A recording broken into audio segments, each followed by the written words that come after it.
Hello guys, welcome back to our YouTube channels. And guys, I'm your host presenter and I have amazing Leslie with us today. As you all know him as OGA OBINNA's brother. How are you doing? I'm good. How are you? I'm good. It's the first time I'm meeting you, Leslie. Actually, it is. Thank you so much for having me. It's nice to have you two on our channels today. Na watu wengi wanakutambua pale kama OBINNA's brother. Hatukuwa tunajua. Chini ya maji tu, chini ya maji tu. Wengi wanasema eti hadi kwa Facebook wamefanya hadi tukajua brother ya OBINNA. Ulikuwa umetulia wapi pale? Nilikuwa tu shughuli zangu, unajua kumind business yangu tu polepole. Ya I think sikuwa ready na drama za social media. Kwani social media iko na drama gani? You never know. Yeah, you never know. Bora uko out there, anything can happen. Yeah, ukiwa una mind business yako, peaceful private life, I think it's better. Unless ni lazima sasa uko out there, it's better uko tu mind to business yako, you just have your life. Let's maybe kwa watu hawakujui, maybe not the first time wanakumit kwa channel zetu, especially yangu not the first time na kuona, maybe watu hawakujui, who is Leslie? Leslie Daniel is a fitness professional, is a musician, is an entrepreneur and a business person. Yes. Okay, Leslie, maybe let's dive into the fitness world. Personally, I don't know much about fitness because watu wanasemanga ati tumepanda tusiende gym, but mimi sielewangi point. Kwanza nyinyi ndio mnafaa mkuje kabisa. Kwa nini? So mwezi wa fitness majorly watu waangalia fitness in terms of ku gain muscle ama ku lose weight. So kama utaki ku gain muscle ama utaki ku lose weight, then hakuna haja utrain, but that is not true because fitness is life. Kila kitu maisha yako yote ni fitness, because tukisema hata tuonge about something like blood cholesterol, hii ni mafuta ambayo iko ndani ya mishipa ya damu, na it's something that you cannot tell who has the most. Mtu anaweza kuwa amenona na blood cholesterol yake iko chini, na mtu ni petite na ndio blood cholesterol yake iko juu. Unaona, so nashtuka tu mtu mkonde amepata hata attack, tunashangaa how did that even happen? So vitu kama hizi, tukiongelea vitu kama bone density, the more una train, unainua weights, your bones become stronger. So napata mtu anavunjika total bones kwa vitu rahisi tu, understand how it happened. Ukitrain pia inasaidia ku raise your immune system, so ugonjeki kila mara. Unapata kama mtu hayuko fit all the time, leo ni homa, kisha nakohoa, kesho kutwa ni nini, those type of things, sana napata viral infections easily because immune system yake iko chini. So fitness, yani it's a must. Hata unapata mtu usiku pale anaandika status insomnia, nijuje train. Nijuje train. Ungetoka gym, usingizi na kuchukua kwa kiti, umekaa tu unajaribu kuwatch kwa usingizi kaja kuchukua, because the body imefanya a lot and now it needs to rest and recover. But sasa unataka rest recover na ikufanya anything. But insomnia ni real, wewe acha. Ukitrain uwezi pata insomnia. Umetoka gym, yani umepiga tizi proper. Tuseme hata ukimbie tu for like 10 kilometers. Halafu ushinde kulala aje? Utalala hata kwa barabara. Yes. Watu wengi they believe that maybe ukifanya exercise that's when your body becomes active, and how is it that inasaidia mtu kulala? Do they get tired or something? But people think that maybe ukitakuwa active, wengi wanaenda gym asubuhi so that you can be active. Wengine wana believe that ukienda jioni maybe you get tired na vitu kama hivyo. The more active you are, the more you need rest. The less active you are, the less rest you need. Unaona? So uki exercise sana, mwili itakuwa imefanya a lot and it will need time to recover and rebuild, because when you're exercising you're also breaking muscle fibers and those muscle fibers need to be repaired. So body inafanya much of repairing when you're resting. Sasa hiyo ndio maana ukifanya tizi sana, the body itself will shut you down so that it needs to rest, but not immediately, of course. Ukitoka the immediate effect, of course, blood blood pressure rise, that will make you more active, even mentally. Actually, even research says from exercising, hata ukianza kusoma utashika things better, but now later on as the day inaendelea, you need time to rest. So ikifika jioni, una shut down proper. Yeah. Okay, Leslie, maybe tumeona pale umetutolea ngoma. When did you decide to be a musician? Music has always been in me. Nimefanya muziki kwanza kitambo, even though I've never done music commercially, but nimekuwa nikifanya music. My part time mostly na studio.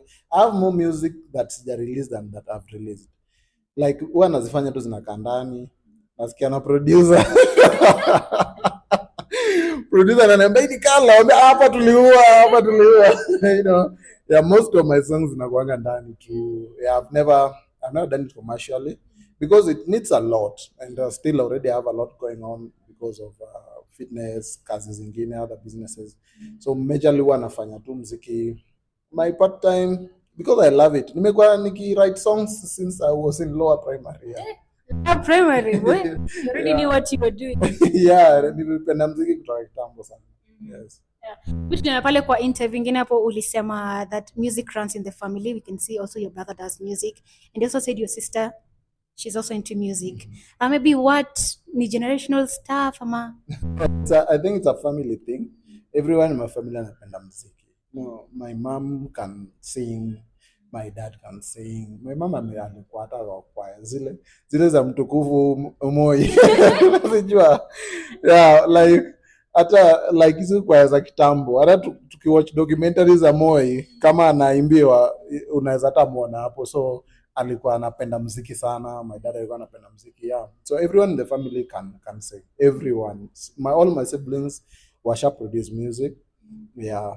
Mostly wanafanya part time, and like OBINNA alikuwa anafanya muziki kitambo hata before aingie comedy. Amefanya muziki like I think I'm release more than 500 songs at this point.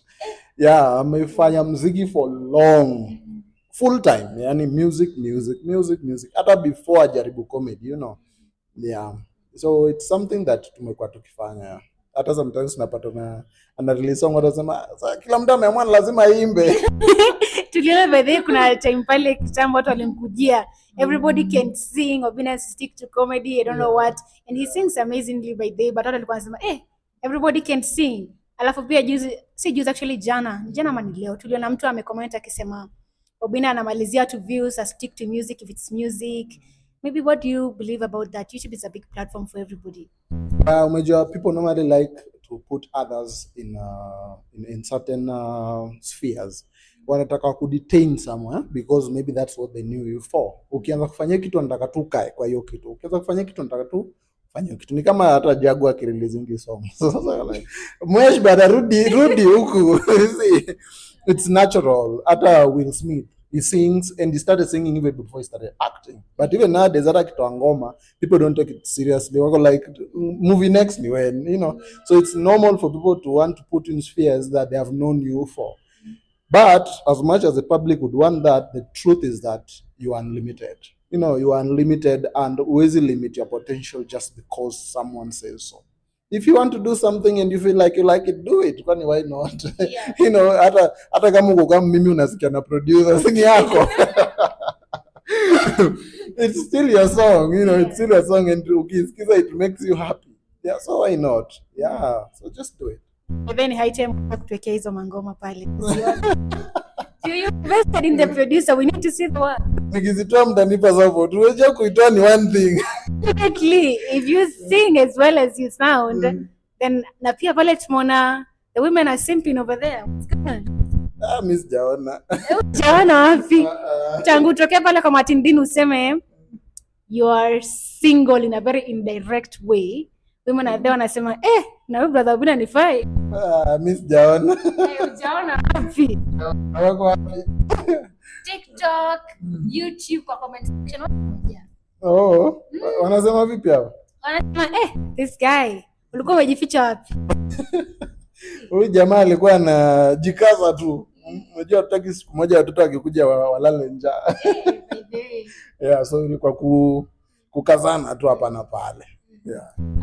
Leslie, maybe turudi kidogo nyuma. Maybe you can tell us a little bit of your childhood with OBINNA. How life was like, the challenges, the achievements. Okay, I think growing up life was interesting. You know, interesting things have happened. You know, to struggle, sana. You know, alikuwa kwanza kuja Nairobi before me. I remember juzi tu nilikuwa napiga story na yeye, and then I was telling him that you remember when I came to visit you in Nairobi, I think it was around 2008, 2009 hapo. Alikuwa na nyumba moja safi ya mabati pale Landimawe. Yeah. nyumba moja safi ya mabati, sijui ilikuwa 2x2 or what, so something to, it was a very 2 meters by 2 meters. Yeah, it was a very tiny house, you know. And then I was telling him, Meja, by the time nikuja kutembelea kwa nyumba sikuona anything wrong with that house. You know, and even later on hata mimi nilikuja nikachukua yangu moja safi, ka 2x2 yangu moja safi ya mabati. So ilikuwa ina interest kuisha. Ilikuwa tu sawa, umejua, when you don't know what's out there, you are not really bothered. Umejua, happiness is internal. Happiness ni internal. So I matter like nini uko na ama nini hauna, as long as you are comfortable where you are presently, uko tu sawa, because unapata mtu akona everything na yuko happy, because happiness tokana na vitu, natokana na wewe, you know. Unaweza kwa tu pale unakula, unajua ile kitu natoka kwa sufuria ya ugali ukishapika. Hiyo chapo yako nini? Unaweza kula tu basi unapikia reki, umetulia tu, una pressure yote, and you're so happy. Mtu anaweza kwa jiwagoni yake lakini amekunja tu sura, anasema loans zinamsumbua. Yeah, apart ile furaha. So furaha ni internal. As much as tuko huko nje we are trying to struggle to get this and that, you need to know that real happiness comes from within. It's you. You know, if you are not happy personally, there's nothing else that can make you happy. And it even said that it's selfish to try and make others also make you happy. So tulikuwa pale kwa mabadi zetu na tulikuwa tu sawa, you know. Like, of course, we had dreams and ambitions, but we were not really depressed because of our current condition. Unajua? So from there, kumove pole pole. I remember when he first moved to his 15,000 house, mama alipiga kelele sana. Unaharibu pesa kwa rent. Unaharibu pesa. So me, I was like, na sasa mimi nikisonga, mama ataniua. Yeah, but I think kusonga tu hivyo, like inafika mahali mzazi anachoka na wewe, anasema sawa, fanya unataka, you know. But life has been interesting, and I cannot wish to change any part of it. Yeah, whatever happened. We had fun. We moved on. Yeah. Well, between you and OBINNA, who is the oldest? Kimwili ni mimi. OBINNA anapenda lakini mvivu. Mvivu sana. Anakuja gym, anaguza hii kidogo, anaguza hii, amechukua pale simu kwa kioo, ana shati za hizo jawa, cute bana tesa. Kidogo nikianza kumkazia anaanza kukacha. Usikia ameacha kuongea, unajua ameshakacha. Juu nampiga pressure, unajua. So nilimzoea nikamwacha tu, sasa atakuja afanye venye anataka. Apige shughuli yake pale social media, asumbue aende zake. Yeah, lakini age wise is older than me. He's older than you. Yes, yeye ndio mkubwa wangu. So he was the first one to live kwa ile 2x2. Yeah, ni ndio kwanza. Si niliona kwake ndio nikaiba hiyo concept. Sasa hizi nyumba za mabati zinaweza, you know. Yeah, by this siku moja ndawapeleka. Fanyia house tour hapa. Ndawapeleka where I used to stay. Nilienda huko juzi, I think like 2 months ago. Nilienda huko nika sneak in, niende nione hiyo nyumba yangu. At least sikupatwa ngidhani mimi ni mwizi. Leslie, do you believe in living within your means? Kuna watu pale, they can afford living in that house, but they are trying to live way above their means, and that has some kind of consequences. I think as young people, shida yetu mostly, we don't have financial literacy. Like, there's no one to tell you, don't do this, do this. If you have money, don't do this, do this. And something I do with my students. Unaona, here at the college, Zoezi School, student akishamaliza alafu apate job, I normally call them, we sit down, alafu we do a budget. Tunaona, utakuwa una save how much, utakuwa una spend how much, nyumba unaishi ni how much, vitu kama hizo. Because hiyo ndio the natural thing ifanywe kwa schools. Unaenda shule unamaliza unapata hata PhD yako, but there's no one who will ever sit you down and tell you this is how you plan your finances, you know. So hapo ndio most young people go wrong. No. Unapata pesa kidogo, umeenda umechukua gari fulani, kalon kana kumaliza nini, you know. Kidogo kuna wanawake wawili, so you already polygamous. Kila mmoja wako na watoto wawili. Child support na kupiga hapa na pale, unaona. So sherehe pia unajaribu kupiga, unataka road trip. So there's a lot zenye zinakupush from both sides, unapata unashindwa kumanage with your money even if you are earning well. Naona. So financial literacy ni kitu yenye mtu inafaa chukue personally, hata kama you cannot get someone to teach you, but even go online, you know. Even I remember myself even going to banks kitambo kabisa, like I didn't even have much, but I was going to banks na kaa chini nao na waanza kuwauliza which ways can I save and get interest. Unaona ni interest programs gani mko nazo, things like hiyo. Wananiambia okay, hapo unaona ukisave utakuwa unapata 9% per annum, whatever. I just wanted to know. So your curiosity inakupush, unaenda online hata kwa YouTube, wapi, any financial advice you can get, you look for it.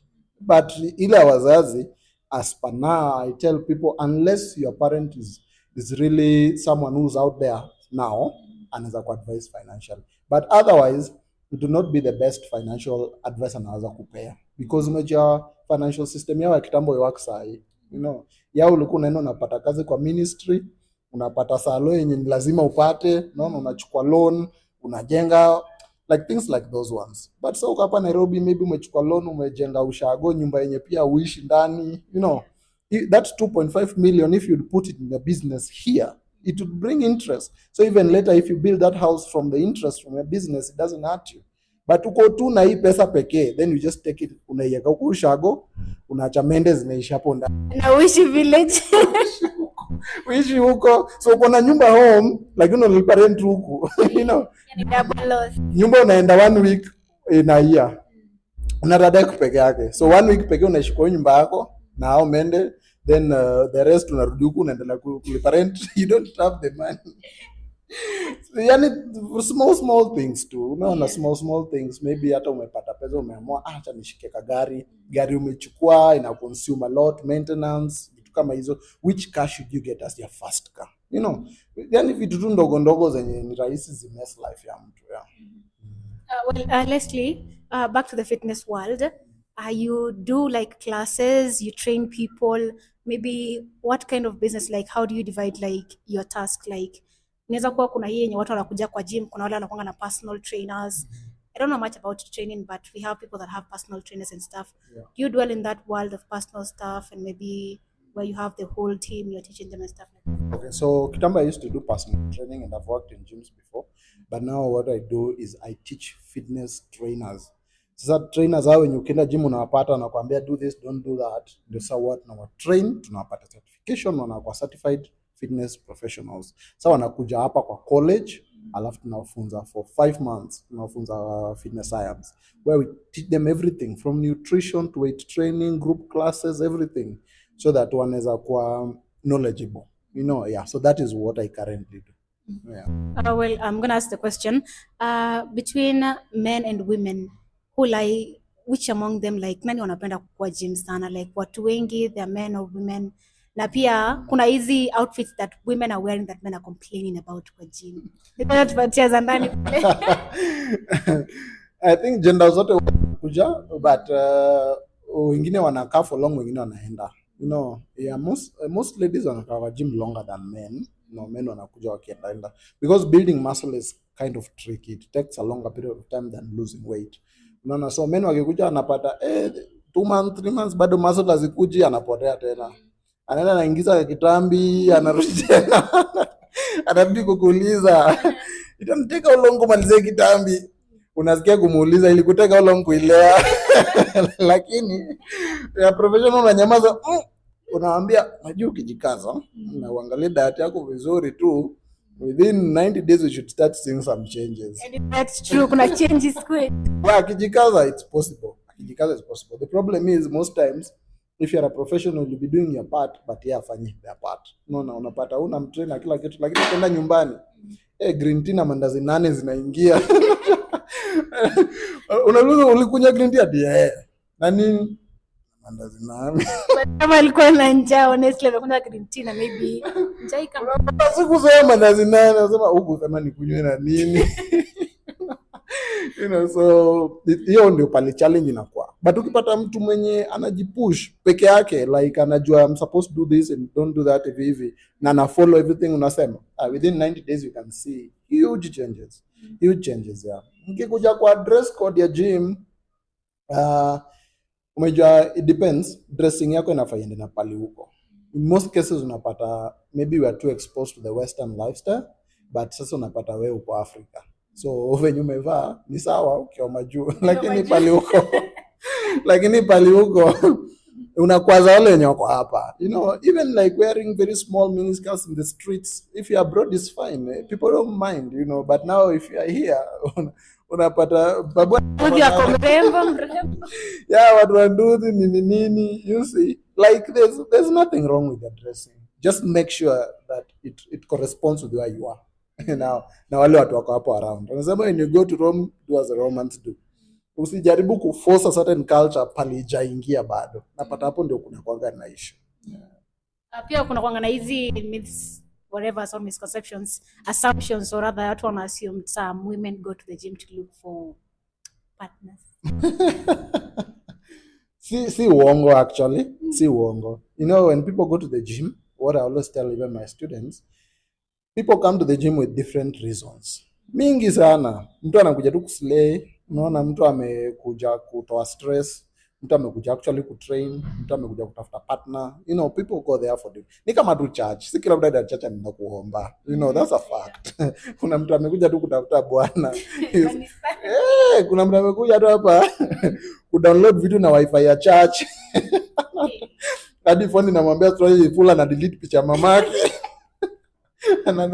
Usidownload hizo vitu na wifi ya church tafadhali. So people have different reasons to do everything that they do. So hata wenye wanakuja gym pia kutafuta partners, it's fine, you know. Unapata partner pale mwenye pia ko fit, wewe pia maybe unajituma uko fit, mnakuwa fit family. Iko tu sawa, yeah. Maybe tukienda kidogo kwa shemeji. Baby. Mkaribisha kwa familia vizuri pale. Lakini sasa kama mtu ana dosari, utaanza kumtafutia, unajua. If you find like someone is a good person na kuna ropoa na nini, pia unamkaribisha the same energy. Unajua, yeah, hakuna reason ya mtu kukimbizana na shemeji yake for no good apparent reason. Unakuwa tu mpeti tu. No. Kama mtu ni mzuri. Yeah. Tumeona pale kwa mtandao, watu wamekujia sana BEBII. Mafans wake kwanza hawachezi. People are speaking so much about her. Kuna wale wako negative, kuna wale wako positive. Maybe nini unaweza ambia hao watu? Majorly you project what's in you. Naona kama unaona negativity sana inatoka kwa mdomo, ndio ndiko ndani. You see, kama all the time just evil thoughts come out, it's because that is what you have. No, huwezi mwaga kitu haiko kwa hiyo bottle. So just look inside. Hakuna kitu mbaya kwa hii dunia. Kitu mbaya iko kwa akili yako, iko ndani yako. Ni wewe ndio unaitoa. You know. So I don't think if I've seen anything negative kwake what saying, you know. Yeah. But of course some people will have something to say. Yeah, always have something to say. Yes, because we have different things in us. No. Yeah. What tuko different ndani. But just remember that whatever you think of and you perceive is what also comes to you. That is how the world works. Kama una insisting all the time to see the negative of everything, negative things tu ndio zinakufuata. So sometimes unaweza jiuliza, mbona mimi ndio kila mara mimi ni mgonjwa, mimi ndio sipati ido, mimi ndio sifanikiwi. Sometimes ni because of how you look at things. Change your perspective. Once you change your perspective, utaanza kurealize to everything is positive out here. You know, you just realize people are good, you know, your work is okay, you know, financially you're doing all right. Utaanza tu kurealize. And then when you start realizing that way, unaanza kuona things more clearly, things that you need to work on. Do I need to work on my mentality? Do I need to work on my finances? Do I need to work on my relationships?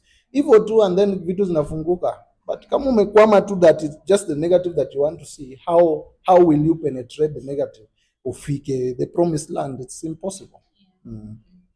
Maybe kuna mafans pale wamekuwa kiuliza, hii harusi tunaiona lini? Unaenda Kitale lini? Hata mimi nangoja niambiwe. Nikipatana na wapenda nao hata mimi nawaambia bana, unajua ndashinda ile nguo yangu. Design wasianze kusema ati wewe mimi nawapiga pressure. Ndasema tu umejua ile suti yangu ni kama anaishinda. Unajua mimi naweka misuli kila siku. So nitawaambia bana ile suti yangu. So I think understand what I'm trying to get at. Wataelewa. Tunaona kuna ile show ya Kitale utakukule. Yeah, most likely I'll be there. I'm really trying to move my things around. So nifike Kitale. You know, sijaenda Kitale by the way. Sijaenda Kitale actually. I would really like to be there. Nione watu wa Kitale, nione Kitale town, the way it is, you know. Mimi napenda kuona different cultures. Napenda kuona different cultures, different people, their way of life, you know. And I'm sure to have fun. Just the same way to have fun Kisii. You know, Kisii was amazing. Kisii people wako na a lot of energy. Kumbe zile baramba pekee. Kumbe zile baramba pekee yako na energy huko. Watu waliambukiza OBINNA. Tuliona vibes zake alikuwa over the roof. Pale huwezi kaa chini. Watu wako huko juu, you know, itabidi upande uwafikie. Everyone ako so. Then Kisii is really beautiful. The people there are so friendly. Juu akisema kwa na hasira ni wagani because wale niliona they were so friendly, it was so lively, and Kisii town is bigger than I thought. Yeah, nili drive huko ndani hadi nikapotea. Leslie ulienda tu bana, nipiga tu hivi makona kadhaa nikapotea. Sasa nikaanza kutafuta Google Maps, nikashangaa ndambeje watu nilipotea Kisii town. Basi kuna Google Maps nafuata Dili ni save. Yeah. Leslie, maybe about your brother's shows. Maybe did you ever imagine him being, you know, having his own show? Now, what actually motivated him afike maliko? Alikuwa kwa radio station, then he quit. Alikuwa Kisii. Alikuwa Kiss, yes. Yeah, then aka quit, then akaanzisha his own foundation. Tomorrow he's doing very well. Maybe, what do you think about that? I think not everyone is employable. Kila mtu anaweza ajiriwa. You know, ukishajaribu kuajiriwa several times and you see it's not working, maybe it's just not for you. You know, maybe it's just not for you. There are some people who have entrepreneurial minds. There are some people who are alpha males or females. You always want to run your own thing. You always want to start your own thing. Unaona venye alikuwa Kiss, sijui mara amekuja amevaa kama nani. Nani alimuambia avae kama nani? Kama fashion. Amekuwa fashion show tena na ni radio tu, kuja hata kama umevaa nini, hata kama umevaa pajamas, watu watakuona. Yeah, there are so many radio presenters wanaendanga na pajamas. Kwanza wao wa morning show, pajamas tu amejifunika pale hadi duvet kwa kichwa, naongea tu good morning everybody. You know, but yeah, mara amekuja amevaa nini. So unapata sometimes you're just too much. Maybe you're too much for the platform. Maybe you have greater imaginations. Maybe you have more potential than you're being accorded at that particular time. So sometimes ukiona kama ni issue sana, unaweza toka tu pia, you start your own thing, upambane nayo, you know. Who knows? Maybe you might have your own show, you might have your own brand. Yeah, kama si lazima by the way. Right now I don't even advocate for people to get employed. Kama you feel like you can run your own thing, run it. But yeah, maybe it's not for everyone. There are some people also like being employed. There are some people like taking orders and being given instructions. So kama uko ndio uko mzuri sana, kaa tu huko. Alafu wengine pia, you know, yeah. I've also seen OBINNA giving credit a lot to his employees, his directors, his producers. What about you? Do you do the same to your employees? Like you market them without even asking for anything and asking for anything in return? Yeah, you must appreciate your team. You must appreciate your team. Ushaenda like kwa restaurant, alafu unapata tu kwa hiyo restaurant unapata hata waiters wamejam, wakutuna attitude, you know. Sometimes because it trickles down. Venye wanatreatiwa huko juu ndio venye pia wanatreat clients. Unaona, kama wanatreatiwa poa, like unaenda unapata tu everyone is so happy kwa hiyo hoteli hadi unashangaa, kwani mwongeza mshahara? Sometimes hata si mshahara, sometimes wetu wanaku appreciate. Everyone likes to be appreciated. Kila mtu akiput in their effort, they want to be acknowledged that actually tumeona kitu tunafanya ni poa, you know. So it's always important to do that, and not just even to employees, even to your friends and family. Sometimes ambia tu msee, by the way, sis nimeona kitu nafanya by the way, it's so nice, you know, just that inaweza propel mtu vibaya sana, because sometimes that's all you need, like ushaifanya kitu ukafeel simsa niambie tu, like yeah, like that's all someone sometimes needs.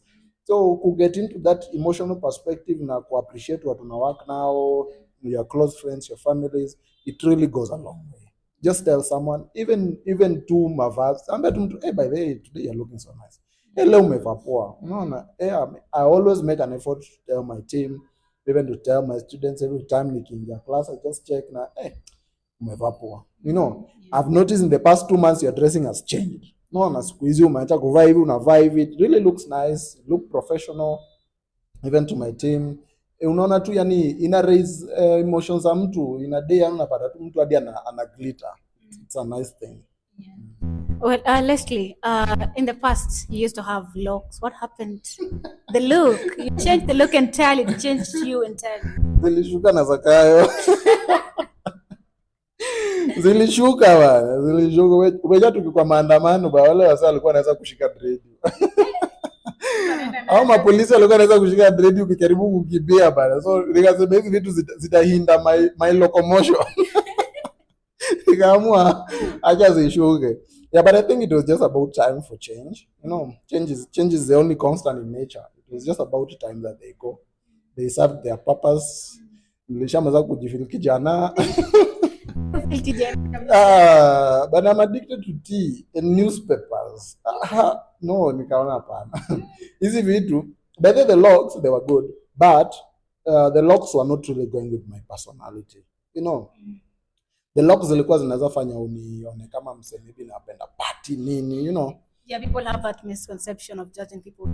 Exactly, you see. But now that's exactly the opposite, because me, I'm a chill person, always indoors if I'm not working, you know. I don't drink, I don't smoke, you know. I don't even listen to reggae. But nikaona hapana, it's about time. Acha tu au ashuke na Zakayo. And so far, I don't miss them as much. I don't. Yeah. So you don't plan on putting them back on in the future? Kama ulikuwa unanikrasha juu hiyo, acha tu acha tu crash issue, lakini ready hapa. I don't think so. Yeah. Wanasema never say never, but never say never. I don't think so. Yeah. Sana pale you and your brother in suits. You guys, kwanza OBINNA atoange suits. Kwa sababu tumereziwa Jehovah Witness. Msidhani ni kutaka, unajua si kutaka, si kupenda kwetu. Ni like hii ni kama ngozi yetu. Unajua, bana nimeanza kuvalishwa suti hata before nianze kutembea sasa. What other clothing do I know? You know, if I do siwezi enda na gym, but otherwise, yeah, I'm always in suits Mondays to Mondays. Yeah, except niki work out. Yeah, I just love them. I feel like suits bring out the professional part of someone, you know. You become presentable. If at all you're trying to sell an idea or sell something to someone, some investors, unajua unaweza bado unataka, yes, but there are some people who bado mindset yao iko huku. Let's say maybe una meet like 70-year-old man watakumpichia certain business idea, ukikuja na nini na ragged jeans, probably hata kukusikiza, you know, but the same information ni moja, aseni akili yako inasema lakini yeye haioni hivyo, si ndio? But mimi si deal nataka, si nivae suit nipate deal. Exactly. Yeah, it's a concept that people struggle with, but that is how it works. You know, hata artists, upata ni msanii nini, kuna show watu wana organize meitwa boardroom pale and your party ya Safaricom nini, usivae ragged. Go looking more professional nini. Is the deal that you want. Utapata wale wase wenyewe watakuangalia waseme ukijana nakaa jambazi hapana. You know. Yeah, it doesn't matter. It will not make you a jambazi, you know, but you just look more presentable. Get the bag. Around ukishaenda ununue ragged zako 30 zingine. When do I badai? It doesn't matter. Because the bag is what you're there for. Yes. Well, Leslie, we have heard in the past people like look at you where you are today. Now maybe some people don't actually believe you have had the struggles. Watu wanaona pale maybe umefika pale hiyo cheo, you and your brother. Also in the past tuliona OBINNA akisema he was a street kid, alikuwa depressed pale, he talked a lot and he also did the mental health awareness. Now maybe to you guys, what really inspired you to be where you are today, like move from that stage to ama ni Obinna pia alikuwa anauza kwa streets? Inspiration ni poverty. Umasikini kama ikuinspire, kuna kitu kingine inaweza kuinspire. Yeah, when you're down there's only one way you can go. You can only go up. Lakini tulikuwa chini hadi hakuna pa kwingine tunaweza enda. Chini kiasi. Tulikuwa chini basi. Tunasikia alikuwa kwa streets. Okay, mimi sijakuwa kwa streets per se. Time alikuwa kwa streets I was finishing my education. But amekapitia, amekapitia also circumstances zake za kutoka nyumbani kuja Nairobi. Unajua? Because kutoka nyumbani kuja Nairobi, they were not in a really good state with my parents. So ilikuwa ile kuhepa. Unajua? So when alisepa, he was on his own. So he had to go through some struggles, Yeah, but kukua chini isikushtue ati leo you are down. Kwani kwingine wapi unaweza enda? Huwezi enda sideways, huwezi change lanes za umasikini. Ni juu tu unaweza enda. So as long as you have your vision, you know where you want to go, you just be persistent. Na kitu yote, there's nothing that the one particular thing that can get you money or make you become successful. You can become successful with anything. Hizo mboga unauza, hizo nyanya unauza, hiyo kiatu na shine, anything can work for you. Ukiingia kwa digital space, ufungue YouTube yako anza create content venye mimi nimefungua yangu, si ndio? Views. Views. Tuzongele views, kitu muhimu nimefungua. Fungua. Hiyo ni very big step. Actually for a long time I've been wanting to start a YouTube channel. Apart from ya muziki, nianza fitness one. So I've been planning because I also wanted to do it professionally, make some content that can help someone out there. And so far it's good. The response is nice, subscribers at least wanna come through, views wanna come through. Watu wanasema hizo videos zinawasaidia because it's like having your own personal trainer. From the years and years that I've had experience from fitness, I think I have a lot to share. Unaona, kuna vitu mobugo nje watu na struggle nazo zenye they are just my day-to-day class. I get to class now for 3 hours just talking about what your problem is. So if I make these videos again and again, I think kila mtu atapata something pale yenye inaweza msaidia. Yes. Lastly, we have heard people talking about Shemeji. Them on Facebook, wakisema wamemwongelea sana, they will even jinx her success. As most people have seen, she has come a long way. She has really fought her way up there and she's still thriving. Na watu wengi wanamwongelelea vibaya sana and people are like, mkimwongelea sana you'll jinx her success, Not possible. Not possible. I'm not a very superstitious person. Kama Mungu amesema and there's nothing humans can do. So hata waongelea ama nini, there's nothing that can happen. Ni Mungu amemweka hapo pale. Yeah, ni Mungu alimpatia the knowledge ya kuwa so talented. Ni Mungu amemwezesha kufika hapo saa hizi. So hata tuongelee, turuke juu, tupande miti, she will just continue to soar up and up. Yeah. Pale pia ulisema tuombe. What was that all about? It's tuombe hii manini kwa sawa. Because tumesema ni Mungu tu, as we don't have any power. Unaweza taka kitu ati kitu iende hivi, but if God is not, you don't associate God with your plan, then definitely there's nowhere that it will go. So hata hii maneno yao hii yenye unaniambia ni waulize kuhusu lini tunaenda. Hiyo lini ni Mungu anajua date. Ni Mungu anatupangia lini. So tukiomba properly, unaona, tunaweza enda before ile suti inishinde. Sasa tena nikuje nichangie jameni nishone suti nyingine. Na kuchangia. Sasa acha tuharakishe tuende mapema. Na tuombe Mungu atusaidie na atuwezeshe. Atuulize maybe mko na maswali.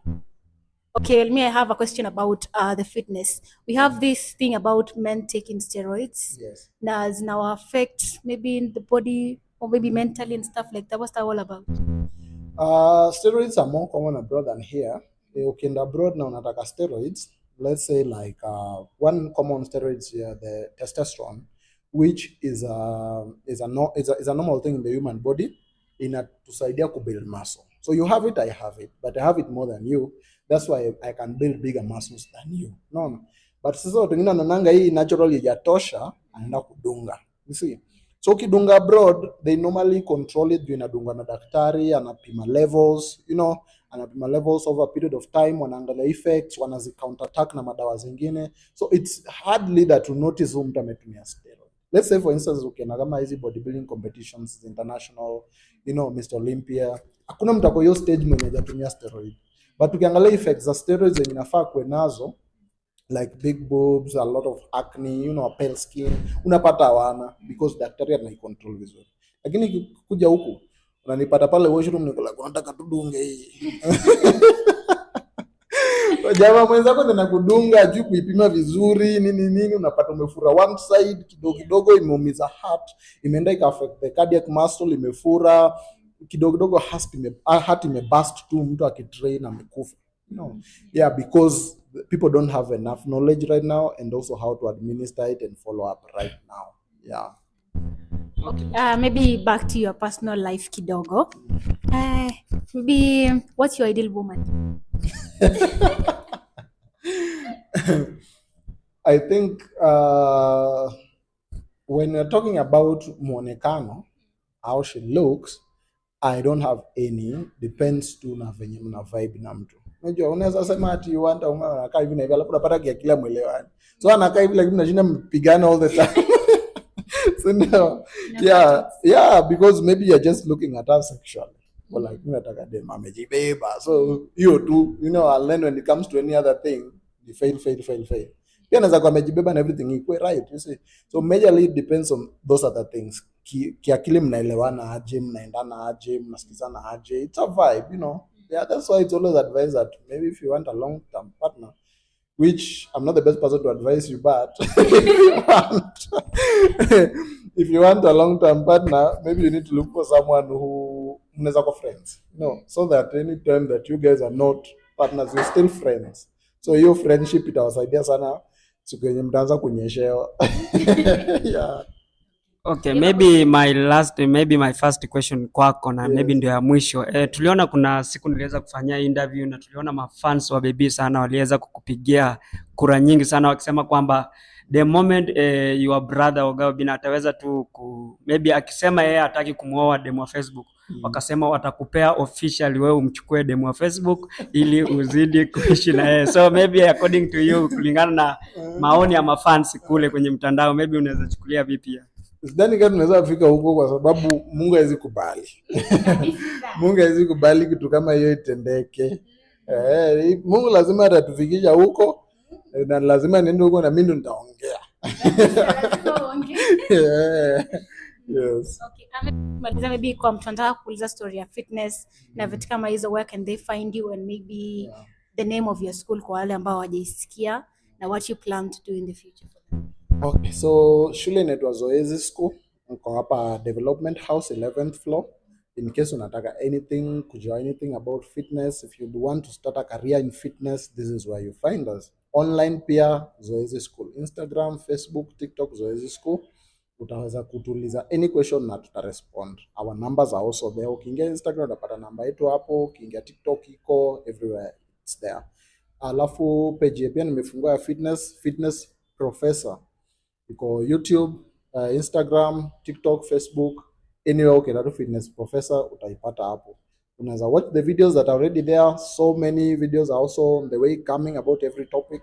Kama kuna swali enda kwa comment, ni DM, niulize tu. By the way, niko na parent wangu ako na high blood pressure, unaona, ama ako obese na ako na high blood pressure, naweza msaidia aje? I will respond and nitakwambia for free, because what are we doing here if not helping each other? Yes.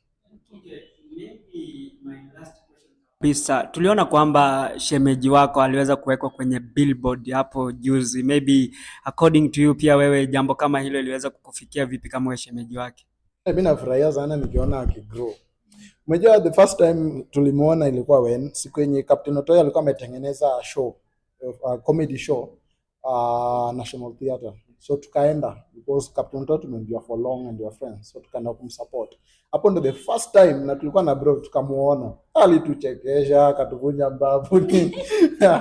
Tulicheka sana. Remember tukisema, "Hey, huyu dema kuna talent." Unajua? That's the first time tulimuona and pale hivyo unajua ndiye alikuwa ameanza at least, unaona, baada ya kuwa amefika pale amefika saa hii. So I think from the first time nilimwona na pale namuona saa hii, I just have nothing but happiness, unaona, na yani na enjoy tu kumwona akigrow, yeah, kwa sababu I think I understand pale ametoka, yeah.